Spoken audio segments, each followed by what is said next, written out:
السلام علیکم ورحمۃ اللہ وبرکاتہ۔ My dear students, how are you all? پیارے بچوں، کیسے آپ سب؟ امید ہے کہ آپ سب اپنے گھروں میں خیریت سے ہوں گے۔ میں ہوں آپ کی مطالعہ اسلام کی ٹیچر فور کلاس 3۔ آئیے بچوں، آج ہم مطالعہ اسلام کی ریڈنگ کرتے ہیں، لیسن۔ آئیے بک اوپن کرتے ہیں۔ یہ ہم نے بک اوپن کیا، پیج نمبر ہے ہمارا 11۔ پیج نمبر 11 پہ ہمارا سبق نمبر 2۔ سبق نمبر 2 کون سا ہے ہمارا؟ رسالت۔ رسالت مطلب ہے پیغام پہنچانا۔ آئیے پیارے بچوں، ہم ریڈنگ کی طرف چلتے ہیں، ہم ریڈنگ کرتے ہیں۔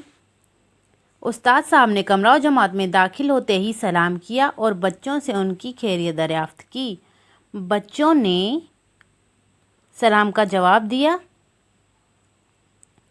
استاد صاحب نے بچوں سے کہا کہ آج ہم رسالت کے بارے میں پڑھیں گے۔ عثمان، جناب، سب سے پہلے ہمیں یہ بتائیں کہ رسالت کا کیا مطلب ہے؟ استاد: عزیز طلبہ، رسالت کی لفظی معنی پیغام پہنچانا ہے۔ اللہ تعالیٰ نے انسان کو پیدا کیا، اس کی ضرورت کی ہر چیز کا انتظام کیا۔ جس طرح زندہ رہنے کے لیے ہوا، پانی اور خوراک کی ضرورت ہے، اسی طرح ہدایت بھی انسان کی اہم ضرورت ہے۔ انسان کی ہدایت کے لیے اللہ تعالیٰ نے جو سلسلہ قائم فرمایا اسے رسالت کہتے ہیں۔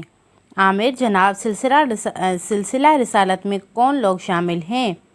استاد: سلسلہ رسالت ان پاک باز ہستیوں پر مشتمل ہیں جنہیں ہم نبی اور رسول کہتے ہیں۔ رسول کی لفظی معنی پیغام پہنچانے والا، جبکہ نبی کی لفظی معنی خبر دینے والا ہے۔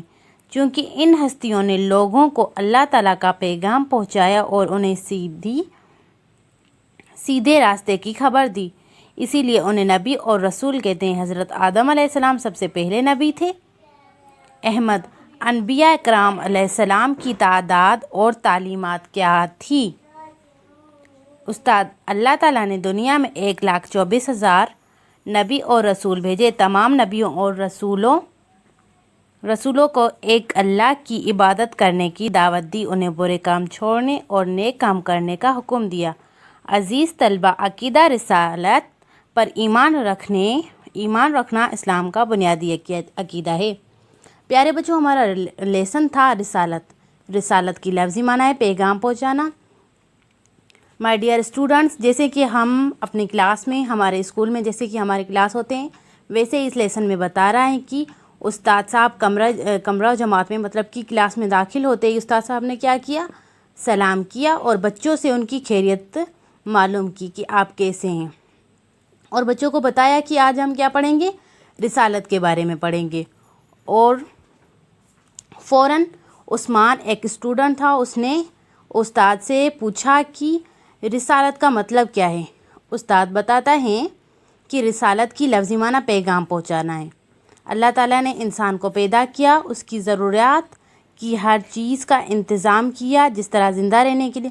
اب پیارے بچوں، ہم جیسے کہ ہوا، پانی اور خوراک کے بنا زندہ نہیں رہ سکتے، اسی طرح ہدایت بھی انسان کے لیے ایک ضروریات ہیں۔ انسان کی ہدایت کے لیے اللہ تعالیٰ نے جو سلسلہ قائم فرمایا اسے ہم کیا کہتے ہیں؟ رسالت کہتے ہیں۔ رسالت میں کون لوگ شامل تھے؟ رسالت میں نبی اور رسول شامل تھے۔ رسول کی لفظی معنی ہے پیغام پہنچانا، پیغام پہنچانے والا، اور نبی کی لفظی معنی کیا ہے؟ خبر دینے والا، چونکہ ان ہستیوں نے لوگوں کو اللہ تعالیٰ کا پیغام پہنچایا۔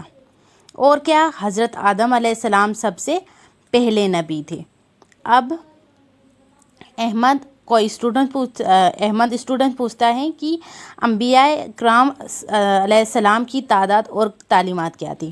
آئیے بچوں، ہم نیچے آگے ریڈنگ کرتے ہیں۔ استاد: اللہ تعالیٰ نے دنیا میں 1,24,000 نبی اور رسول بھیجے۔ تمام نبیوں اور رسولوں نے لوگوں کو اللہ کی عبادت کرنے کی دعوت دی، انہیں برے کام چھوڑنے اور نیک کام کرنے کا حکم دیا۔ عزیز طلبہ، عقیدہ رسالت پر ایمان رکھنا اسلام کا بنیادی عقیدہ ہے۔ منیر: جناب، رسالت پر ایمان رکھنے کا کیا مطلب ہے؟ استاد: اسلام اس کا مطلب یہ ہے کہ ہم ایمان رکھیں کہ تمام نبی اور رسول برحق گناہوں سے پاک ہیں، اپنے زمانے کے افضل۔ پیارے بچوں، رسالت پر ایمان رکھنے کا کیا مطلب ہے؟ کوئی اسٹوڈنٹ استاد سے پوچھتا ہے، منیر اسٹوڈنٹ استاد سے پوچھتا ہے کہ رسالت پر ایمان رکھنے کا کیا مطلب ہے؟ پھر استاد صاحب بتاتے ہیں کہ اس کا مطلب یہ ہے کہ تمام نبی اور رسول برحق گناہوں سے پاک، وہ گناہوں سے پاک ہیں، اپنے زمانے کے افضل۔ نیکسٹ پیج پہ چلیں بچوں۔ افضل اور ذہین ترین لوگ تھے۔ عمر، جناب کامیابی کے لیے کس نبی کی اطاعت کرنی چاہیے؟ استاد، ہمارے پیارے نبی حضرت محمد صلی اللہ علیہ وآلہ وسلم اللہ تعالیٰ کے آخری نبی ہیں۔ آپ صلی اللہ علیہ وآلہ وسلم کے بعد قیامت تک کوئی نبی اور رسول نہیں آ سکتا، اس لیے اب تک انسانوں کے لیے ہدایت کا واحد راستہ آپ صلی اللہ علیہ وآلہ وسلم کی تعلیمات پر عمل کرنا ہے۔ قرآن مجید میں بہت سے مقامات پر نبی اکرم صلی اللہ علیہ وآلہ وسلم کی اطاعت کا حکم دیا گیا ہے۔ ارشاد بانی ہے۔ پیارے بچوں، یہاں دیکھیں، جناب کامیابی کے لیے کس نبی کی اطاعت کرنی چاہیے؟ عمر اسٹوڈنٹ استاد سے پوچھتا ہے کہ ہمیں اس دنیا میں کامیابی پانے کے لیے کون سے نبی کی؟ ہمارے دنیا میں تو بہت سارے نبی۔ ارشاد بانی ہے، اے ایمان والو، اللہ کا حکم مانو اور پیغمبر کی فرما برداری کرو۔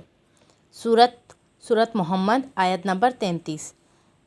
پیارے بچوں، قرآن مجید میں بھی بہت سے مقامات پر ہمیں حکم دیا گیا ہے کہ ہمیں اپنے پیارے نبی حضرت محمد صلی اللہ علیہ وسلم کی زندگی پر عمل کرنا چاہیے۔ اور قرآن کریمہ کی آیت نمبر سورت محمد ان کی آیت نمبر 33 میں بھی یہ کہا جا رہا ہے کہ اے ایمان والو، اللہ کا حکم مانو اور پیغمبر کی کیا کرو؟ فرما برداری کرو۔ نیچے دیکھیں، اسی لیے ہمیں چاہیے کہ ہم اپنی زندگی نبی اکرم صلی اللہ علیہ وآلہ وسلم کی تعلیمات کے مطابق گزاریں۔ جس کام کے کرنے کا آپ صلی اللہ علیہ وسلم نے حکم دیا ہے اسے بجا لائیں، اور جس کام سے آپ صلی اللہ علیہ وسلم نے منع فرمایا ہے اس سے رک جائیں۔ تمام طلباء نے قیمتی معلومات دینے پر استاد محترمہ کا شکریہ ادا کیا۔ پیارے بچوں، ہمارا لیسن نمبر 3 ڈن ہو گیا، ہم نے ریڈنگ ڈن کر لی۔ پیج نمبر 13 پہ دیکھیں، ہمارا بک ورک ہے، یہ آپ کو PDF کیا جائے گا، یہ آپ اپنے بک میں ڈن کریں گے۔ پیج نمبر 14 پہ دیکھیں، کوسچن آنسرس ہیں، یہ ہمارا نوٹس پیپر ہے۔ یہ دیکھیں آپ کا نوٹس پیپر، یہ نوٹس پیپر آپ کو PDF کیا جائے گا، پھر آپ اپنی کلاس ورک کاپی بنائیں گے۔ جیسے ہم اپنی کلاس ورک کاپی جیسے کلاس میں ہر سال بناتے ہیں، ویسے ہی آپ اپنی کاپی بنائیں گے۔ لیسن نمبر ہم نے یہ کون سا ہے؟ ہمارا لیسن نمبر 3، یہ آپ اپنی کاپی میں ڈن کریں گے۔ امید ہے کہ آپ کو بہت سارا سمجھ میں آیا ہوگا۔ اپنا بہت سارا خیال رکھیے گا۔ اللہ حافظ۔